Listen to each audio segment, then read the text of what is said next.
Good morning. Welcome to another episode of my Writer Corner. I am your host, H.M. Barone, and I know I'm a couple of days late with recording this and releasing this. It's been an exciting weekend for me. On Friday, I went out to the Chautauqua Institute and I got to see Neil deGrasse Tyson,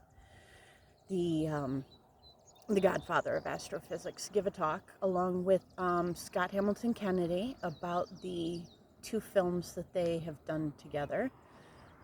The one is about food and GMOs. The other one is about vaccines. And it was freaking amazing. I will be posting it on the link to it on my personal Facebook page here in a couple of days. On Saturday, I went to a Viking festival out in Pennsylvania, in Union City. And then Sunday was my recovery day. I did some work on editing. I am now done with Blythe's storyline. When I get back from my morning paddle, I have every intention of starting on Mythos' storyline, so that will hopefully be done soon. I'm trying to curb my doom scrolling because I have so much crap to do to get ready for college. Plus, I have a court date today because of my stupid car, not today, this week, because of my stupid car inspection. Work last week absolutely thrashed me. This week is going to be interesting and intense as well. So, yeah. Hopefully, though, I will be done with my indentured servitude at the end of this week and able to get into the company before too terribly much longer so that I can start getting holiday pay and other such, useful things that us adults are in need of. But in the meantime, Viking Fest was so freaking cool. It was barely an hour from my house, and I was the only one in full costume who wasn't part of the festival itself for the first probably 2 hours. I got some good pictures on my personal page. I will probably be posting them to my Way of the Fist page as well for some inspiration. I also ran into one of the coolest costumes, the coolest visitor costume right before I left. It was this little boy wearing this How to Train Your Dragon little inflatable dragon thing. It was freaking cool. He was getting all kinds of compliments. It was pretty epic. I met a couple of bards. One woman had been at the New York Fairy Fest, which was really cool. And the gentleman, a Celtic bard, turned me on to a couple of more festivals that I'm absolutely going to try and attend, because the one is 3 hours away, which surprisingly is closer than the Sterling Renaissance Festival that I want to get to the first weekend in August. The Pirate Festival is not this coming weekend, but the following weekend, and I already have the bulk of a pirate costume, so frickin' yay.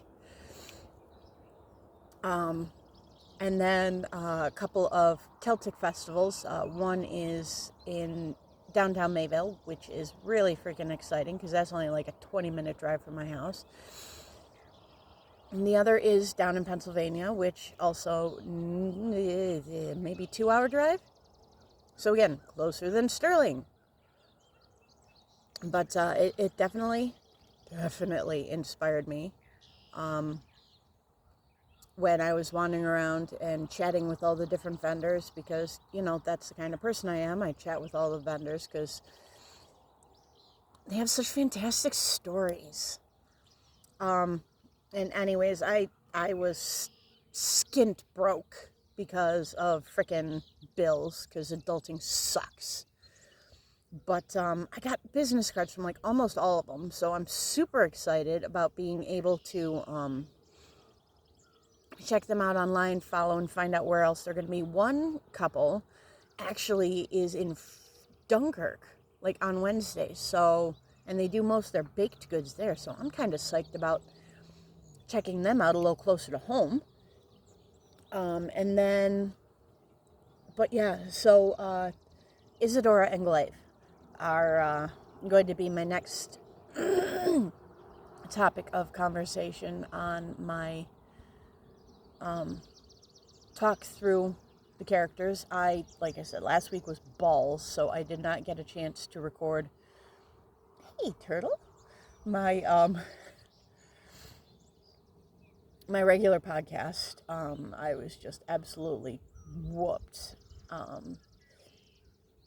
I didn't do as much kayaking as I normally do. However, I did get to go out with one of my besties and saw some absolutely gorgeous nature. Got caught up with her. Hoping a couple of my other girlfriends will be able to hang out with me here in the very near future. Yeah, because I miss their faces. And, so yeah, weather and shit. Glaive and Isadora will probably be in next week's podcast. But in the meantime, there are plenty of people around them who make for interesting talking points. As you can see, I am out on the lake again recording this show because this is where I feel my calmest and my most focused and my most centered. And so, yeah. I'm also listening to this freaking awesome audiobook that my evil mastermind introduced me to. I'm sure plenty of you out there have heard of it. It's called Dungeon Crawler Carl. I'm listening through the first book, so that's really cool. And then with my subscription this month, I downloaded bought Artemis, which is the third Andy Weir book, because I just finished The Martian not too long ago, as narrated by the absolutely epic Will Wheaton. That was freaking cool. That was unpleasant. My kayak kind of did a little wobble.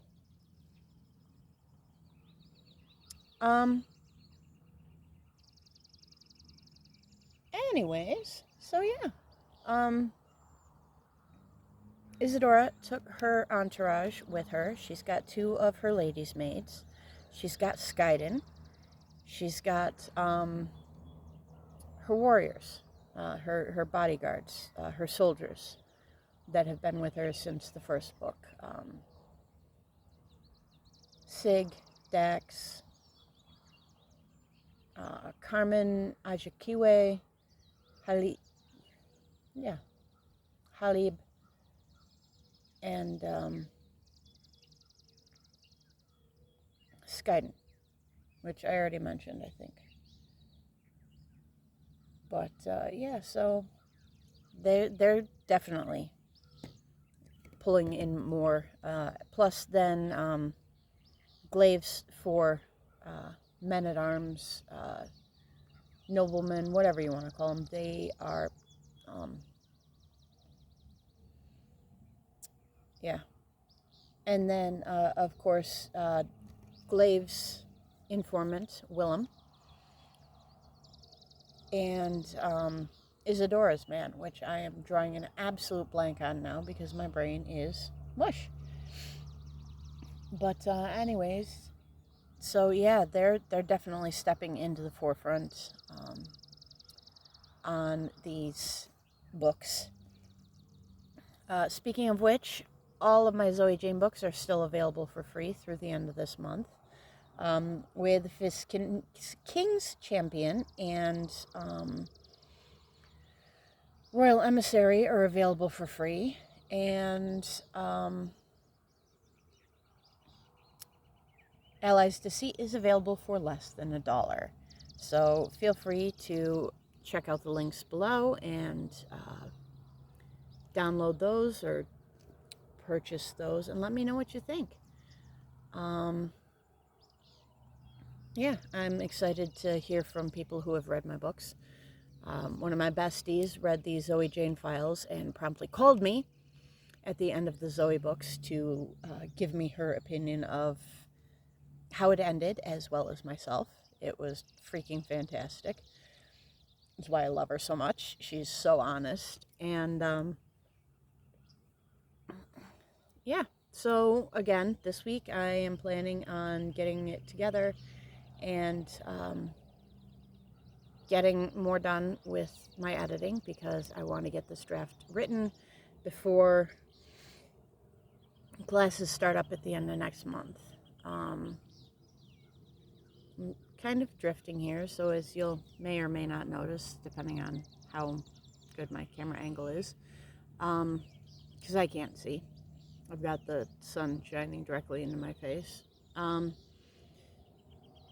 out on Bear Lake, yammering away. Thankfully, there is nobody out here but me, which it's pleasant, it's peaceful, but I think I've watched the movie Lake Placid one time too many, because it's kind of creepy. There's like no waves whatsoever except for whatever is rippling out from my kayak, because it is moving and I am moving. It's just glass still. And it's beautiful, but it's disconcerting. I know, I'm in my head too much. There's way too much going on in my brain.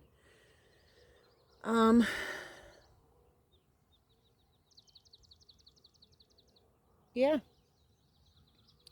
So, Way of the Fist, Coralon Zephyroth is in the works.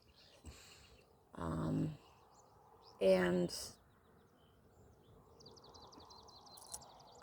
without revealing too terribly much, Isadora and Glaive have returned to Nestapor to find things not quite the way that they were expecting.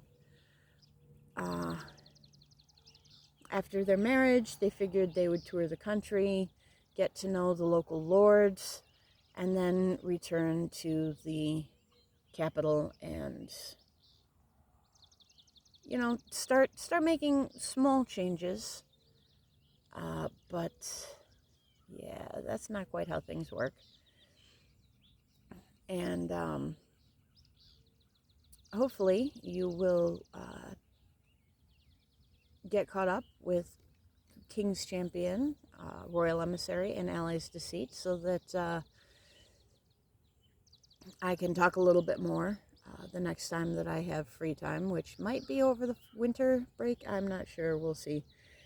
I'm trying to get my bachelor's in 3 semesters plus a summer, and my master's in another 3 semesters plus a summer. So, yeah, it's going to be full steam ahead, nose to the grindstone, plus, 40 hours a week at work when things finally calm down and start actually to do the things that they're supposed to do.